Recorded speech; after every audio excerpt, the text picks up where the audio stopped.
hay más información. Fíjate, esta noticia está interesante para el análisis. El activista Julián Levarón, el de la familia Levarón, afirmó que ya no tiene confianza en la Fiscalía General de la República a un año de la masacre de 9 integrantes de su familia en Bavispe, Sonora. Aseveró que tiene dudas sobre la detención de una de las personas que pudo haber participado en los sucesos violentos de 2019. Entonces, uno de sus hermanos acaba de participar en el video de Sí por México también, ¿no? ahí sí no sé. Yo vi el video promocional de Sí por México y daba su testimonio de lo que pasaba. Yo no sé si por ahí lleve un sesgo, espero equivocarme, Vicente, pero siempre ellos están cuestionando, incluso aquí los has entrevistado y les has preguntado durísimo por la posición que han tomado ante un gobierno que les está ofreciendo todas las garantías para investigar y para llegar al meollo del asunto, ¿no? Pues a ver qué pasa. Y en otras noticias, esto sí va a ser chillar a más de uno en la oposición. El Fondo Monetario Internacional, el Fondo Monetario Internacional felicitó a las autoridades mexicanas por tomar medidas oportunas para mitigar los efectos de la pandemia en el sector salud y económico. Por medio de sus directores ejecutivos, resaltó los esfuerzos que realiza el gobierno de la 4T ante la emergencia sanitaria. En su evaluación de la economía mexicana, espera que la recuperación económica sea gradual y que en el contexto de considerables riesgos e incertidumbres sobre la pandemia, es probable que persistan los costos sociales y económicos, pero el Fondo Monetario Internacional felicita a México por medidas oportunas ante pandemia. ¿Y dónde están los expertos, los comentócratas? Me quito el sombrero, Vicente. Esa es noticia, sobre todo porque México no recurre a los préstamos que da el Fondo Monetario Internacional como otros países que hicieron para enfrentar la pandemia. Al contrario, México está saliendo con sus propias políticas internas, con la lucha contra la corrupción, está saliendo adelante con este tema, que es un tema mundial.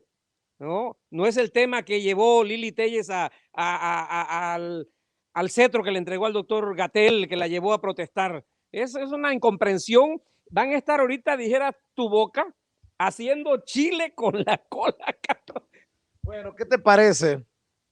¿Qué te parece si saludamos al profesor de Relaciones Internacionales, Jesús López Almejo, para que nos dé su opinión, por ejemplo, de esta felicitación del Fondo Monetario Internacional a México por las medidas oportunas ante la pandemia en el sector salud y económico, y qué tan importante resulta que sea el Fondo Monetario Internacional?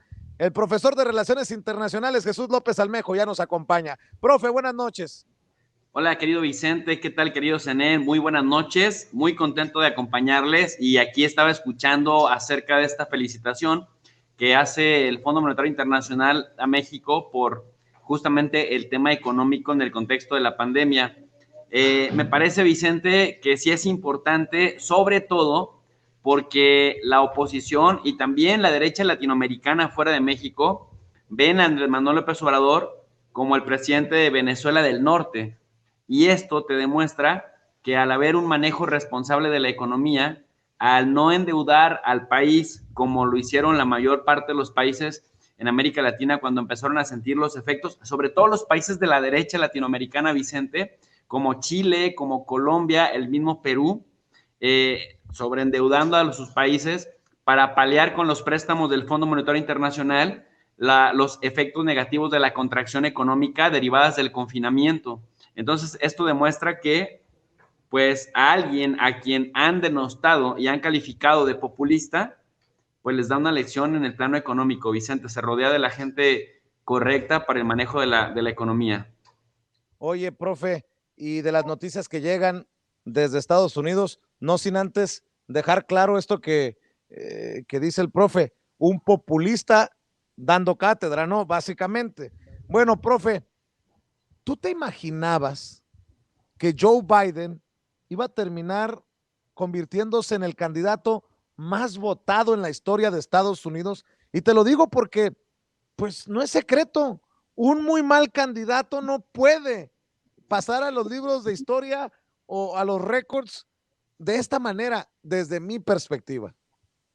Sí, sí, Vicente, pero no me sorprende porque en realidad iba a pasar a la historia como el más votado, aquel que ganara el voto popular, por la simple y sencilla razón de que se conjugan dos factores. Primero, el crecimiento demográfico en Estados Unidos, 320 millones de personas, acompañado de un crecimiento del padrón electoral, 240 millones de votantes potenciales, de los cuales, Vicente, participaron el 67%, equivalente a 161 millones de personas. Esto te dice que, pues, estos casi 71 millones de personas que votaron por Joe Biden, casi 72 millones de personas, se convertirían en bruto y fuera de contexto en el candidato más votado. Pero esto pasaría también con Trump si Trump hubiera ganado el voto popular. Entonces, no me sorprende y no me parece, de hecho, así va a ser, Vicente. Cada 4 años se va a romper el récord del presidente más votado de la historia. Nada más que diciéndolo así, como el presidente más votado de la historia, se escucha espectacular, pero es normal. Hay proporcionalidad en el crecimiento demográfico. Profe, pasan las horas, dame tu opinión de todo lo que sale, de lo que surge, y a casi, ¿qué? Bueno, más de 24 horas, y sigue contando y transcurriendo el tiempo y seguimos sin un claro ganador en el proceso electoral de Estados Unidos. Sí, mira, Vicente, yo tengo que decirte algo que me tiene contrariado, porque bueno, aquí sin censura tienes los videos, tienes la evidencia de que viernes con viernes, desde hace meses, desde marzo, yo venía diciendo que había posibilidades es decir, que Trump, después del impeachment, que Trump tenía el camino casi libre para reelegirse, porque los demócratas incluso se habían esforzado en ponerle al candidato más débil, en este caso Joe Biden, pero que solamente una cosa podía evitar que Donald Trump ganara, y era un mal manejo o un manejo irresponsable del coronavirus.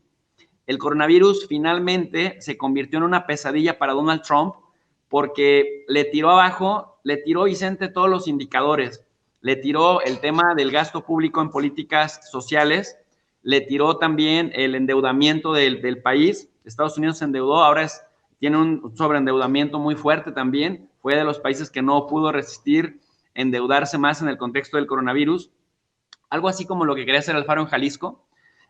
También, pues, su guerra comercial con China, que en el contexto del COVID se agudizó más, llegaron al 18% de pérdida de empleos, y eso, Vicente, pues le fue mermando entre muchos de los votantes que en estados que Donald Trump le había ganado a Hillary Clinton, pues son justamente ahora los que tienen en vilo esta elección para hacer que incluso un candidato tan malo como Joe Biden esté a punto de ganarle por una nariz la elección presidencial.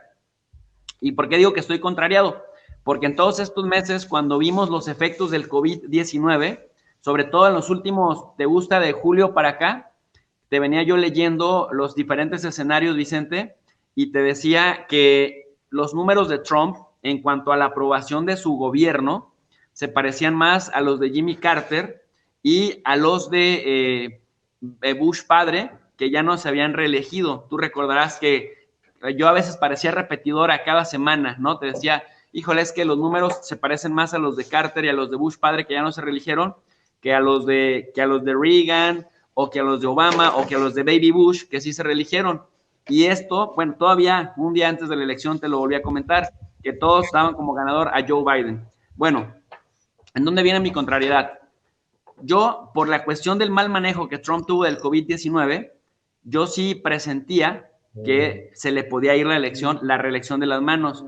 Sin embargo, ayer, al ver los números, y también estaba consciente porque también lo había venido advirtiendo, aunque luego me llovían de catorrazos aquí en Sin Censura con la audiencia, que me decían pro Biden, derechairo, seguramente el profe es anti-Trump porque bla, bla, bla. Bueno, de hecho, tú mismo hiciste el comentario ahora que cuando uno trata de hacer un análisis serio, pues la gente, sobre todo más fanática, te ataca de favorecer al otro, y así sucesivamente.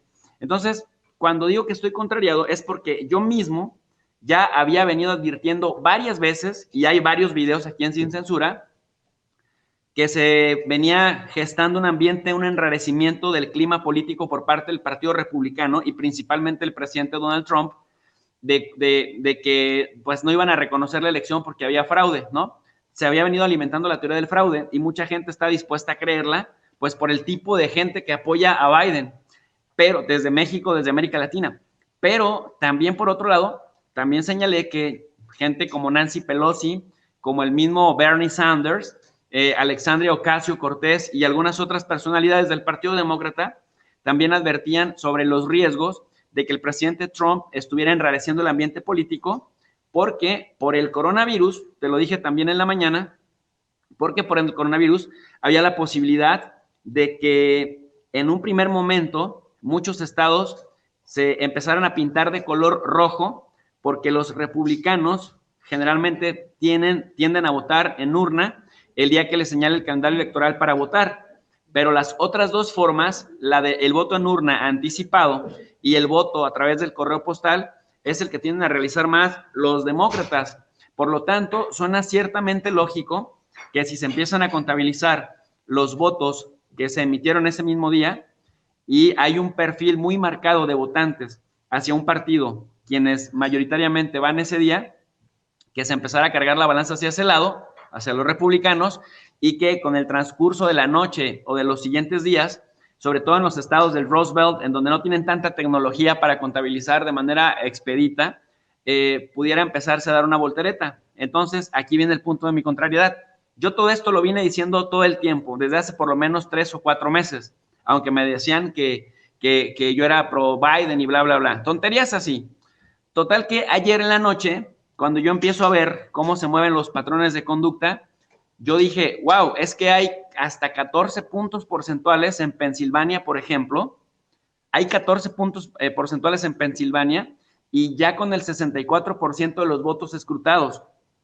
Esto te hace pensar que ciertamente hay margen para creer en la voltereta, pero no cuando tienes 14 puntos de diferencia. Yo decía, si estuviéramos en 3 o en 4 puntos porcentuales de diferencia a favor de Trump, suena lógico que Biden le pueda dar la voltereta, pero con 14 puntos porcentuales me parece que se marca una tendencia. Lo mismo lo dije de Michigan, no así de Wisconsin, porque en Wisconsin iban con 4 puntos de diferencia nada más, con el 64% de las actas computadas, pero de Michigan y de Pensilvania, yo sí juraba que no le iban a alcanzar a dar la voltereta, porque sí había entre 9 y 8 puntos porcentuales de diferencia en el caso de Michigan, y sobre todo en Pensilvania, ayer llegó a tener hasta 14.5% de diferencia en los votos Donald Trump sobre Joe Biden, de tal suerte que si nada más te queda 36 puntos porcentuales para recibir votos, obviamente no solamente vas a recibir votos pro Biden, también vas a recibir votos pro Trump y se marca una tendencia, de tal suerte que ahora cuando vemos que, por ejemplo, en Pensilvania, ya nomás la diferencia es de 3 puntos porcentuales entre Joe Biden y Trump, y todavía queda un 10% para computarse, pues la cosa se va a cerrar. Entonces yo en algún momento dije, me parece que si Trump va a ganar Ohio, si ya ganó Florida y si va a ganar Pensilvania, pues Ohio desde 1964 viene marcando la pauta y la Florida desde 1992. Pero incluso ganando Carolina del Norte e incluso ganando Georgia, termina por inclinar la balanza hacia Trump. Pero cuando haces el conteo, cuando haces la suma, te das cuenta que nada más le da para tener 268 votos del colegio electoral, y entonces tendría que depender de estados como Arizona, que históricamente votaban a favor del Partido Republicano, y también por Nevada, ¿no? Que Nevada sí es de pronto demócrata, a veces votan republicano, pero ahora depende de Nevada. De tal suerte, Vicente, que la elección se fue cerrando al punto que tenemos ahora 270 votos tentativamente para Joe Biden y solamente 268 para Donald Trump. Entonces, ahora que Donald Trump trae esta política o esta idea de judicializar la elección para que se decida en la Corte, en el Tribunal Supremo, pues claramente te das cuenta que hay toda una intención ahí muy inteligente, en el sentido de que prácticamente en este momento Trump tiene mucha influencia en el Poder Judicial de Estados Unidos, porque llegó a nombrar hasta 300 entre magistrados y jueces, y bueno, del Tribunal Supremo, que se compone de 9, él llegó a nominar a 3 de ellos para cargar la balanza, 6 conservadores frente a 3 liberales, de tal suerte que ahí puede haber una proclividad a escuchar a Trump y a poderle echar la mano para cargar la balanza en el plano judicial a su favor, Vicente. Profe, pues qué interesante toda esta situación y seguro que así como hoy, mañana nos darán muchos temas para abordar. Por lo pronto, sé que te quedarás trabajando en tu canal de YouTube, tu profe de RI. ¿Por qué no invitamos a la gente? Y yo agradecido con el análisis que haces, con tus comentarios, con tus aportaciones a Sin Censura.